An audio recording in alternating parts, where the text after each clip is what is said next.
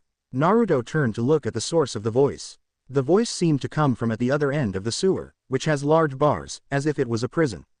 It's as if this place wasn't a sewer, but rather a corridor to a prison. At the middle of the prison bar was a seal with the kanji word, seal, on it, and Naruto could make a visage from behind the bar. The sewer's lack of lighting didn't help much. Naruto then walked to the prison bar and saw two pairs of red light. One pair was huge. The other pair was smaller and was the size of a human's eye. The red lights are actually eyes. The smaller pair was on top of the big though, as if the owner of the human eye was riding the owner of the larger one. Okay. Who are you? Where am I? Naruto asked. Silly me, you're me, of course. The voice said, and the darkness that covered the prison was cleared and Naruto could finally see the owner of the eyes. The owner of the large eyes was none other than the Kyuubi no Yoko itself, and it was in a bad condition. Its body was suspended in midair by chains that were wrapped all over its body, and what's worse was that it wasn't normal chains, but thorn chains. The Kyuubi's body had numerous laceration wounds, deep cuts and gashes all over its body, and there's more. Numerous large demonic-looking swords were embedded in the Kyuubi's body. In its hands, feet, tails, spine and its mouth, effectively clamping the mouth shut. The swords have numerous eyes and mouths all over its body, and each eye has numerous pupils inside it. All of it was moving around frantically, reacting badly to the disappeared darkness. The swords also have the thorn chain from the bottom of its hilt, and the chains, including the ones that were wrapped around the Kyuubi, seemed to originate from the prison walls itself. Naruto tried to find the source of the thorn chains when he saw that the chains wasn't hooked to the walls but instead was wound up on pulleys. Naruto traced the chains back and found himself staring at the human red eyes. The owner of the human red eyes was sitting on top of Kyuubi's head like it was a throne. The human resembled Naruto himself, except that he was covered in dark liquid-like aura, making him look like a shadow. Naruto then realized something. The shadow has numerous thorn chains sprouting from its back, and that the shadow was the source of the chains. Hello me. The shadow smirked. His voice sounded like a growl, as if his voice box was badly damaged. Dude, you suck. You let that effeminate boy get the drop on you, and now look what happened. Naruto's face scowled at the horrible sight. Sure, the Kyuubi was a demon, but this was too much. What the fuck happened here? Did the seal do this to the Kyuubi? The shadow laughed hard. With every movement caused the chains to move a little and in turn, moving the other chains around Kyuubi. Kyuubi growled a little, but the shadow's laughter was louder. Name's Yami, by the way, and no, the seal didn't do this. We did, or rather, I did. Yami grinned. Why? Naruto was horrified. If Yami is who he claims himself to be, then what happened to Kyuubi was his doing too. He's serving his time, of course. Just sitting here isn't punishment enough. And I'm doing my part as the jailer, the warden, Yami said with glee. What the fuck? This is downright torture. He didn't deserve this, Naruto said with venom. Yami shook his head. Had it been any other person, like a Konoha resident for an example, they would have cheered. But with you it's understandable. You're able to think and feel that way because we're separated. Human rights don't apply to demons, my dear self. And yes, he deserved this more than anything. Naruto was confused now. Separated? He thought. It wasn't his choice to attack Konoha, he was controlled. Yes, that's true. I watched the Fox's memories like a movie after all. Quite interesting to watch something from others' perspective. Anyway, that was the first part, the start of the story and the truth. Did you know what happened on the other part? Yami smirked, taking in the delight of knowing something that others don't, especially his other self. He could have just walked away to his freedom. I'm sure that Konoha wouldn't mind as they were recovering from the attack. But no, he chose revenge. Like a fucking Uchiha. That action alone causes the death of our parents, Yami said with venom and put his left hand back and twisted around a thorn chain before grabbing it. He then yanked down, hard, causing the large demonic blade that was embedded in Kyuubi's left hand to be pulled upwards. Kyuubi's hand couldn't move as the chains wrapped around it held it tightly in place, but the movement caused deeper cuts into his arm. Naruto winced as the Kyuubi let out a small muffled roar, no doubt having no strength to let out a big one. Naruto had the feeling that this had been going on for a long time. And that's not all. He was also responsible for my birth. In fact, he created me. He hoped that we, together, would go nuts and release him to exact revenge on Konoha, Yami said, and Naruto looked into Kyuubi's eyes. He couldn't see any malice in it, just suffering and sadness. He couldn't believe that the Kyuubi really did do those things. Oh yes. Look into his eyes, his soul. You would think that it is the eye of an innocent, don't you? That's because I'm doing a fucking good job in reforming him. Yami laughed hard. The thing is, his plan would have worked, had it not for certain people that showed us kindness in the last moment. Or the breaking point. You going to Nekogakure for training. Had you not tried to get your Zanpakuto, we wouldn't have been separated and Yami yanked the chain harder, causing Kyuubi to roar in pain. He wouldn't be like this. It's kinda like karma, or retribution if you want to use strong words, Yami said with a grin. Naruto's eyes widened. It's you. You're the reason why I didn't have a Zanpakuto, Naruto said and pointed to him. Yami raised his head while looking at Naruto, looking down on him. I am your Zanpakuto. I am your power. Naruto was horrified to learn that his power could be so dark. Don't blame yourself. Or me for that matter. We're like this because of the choices made and imposed to us by the people who could only think of themselves. We're the product from the adults' fucked up choices, Yami said with an angry look. They say that a person's personality is decided by the nature in which they grow, and the nurture given to them.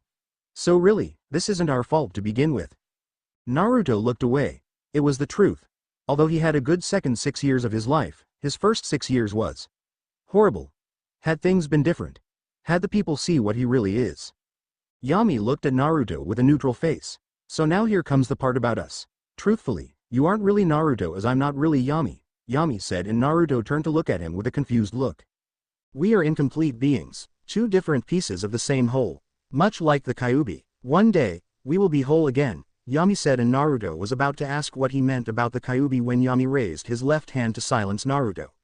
When that time comes and I prove to be stronger than you, the real us will be a monster. Like the one in front of you, Yami emphasized this by spreading his arms wide. So you mean that I have to defeat you? Naruto asked. In a way, yes. Defeat or stand on equal grounds with me. The thing is, Naruto, you can't defeat me with power, skill or physical strength. No, that's because I am your power. You getting stronger physically or hurt either physically or emotionally, will only feed me, and make me grow stronger, Yami explained. What the hell? What am I supposed to do then? Naruto was flabbergasted. It means that almost everything that he does will contribute to Yami's strength. I'm not going to answer that. 'Cause the answer's cheesy, Yami smirked and Naruto frowned at him. Naruto thought about it for the moment. If Yami gets stronger with Naruto's increase in physical strength and emotional pain, then to defeat him he has to use the opposite. Which means, you are lucky that some shred of good is still in me, that I could still think rationally and not given to mindless negativity. If not, I would not be telling you this, Yami said. They both stared at each other and Naruto understood that somehow, Yami can still be saved. No,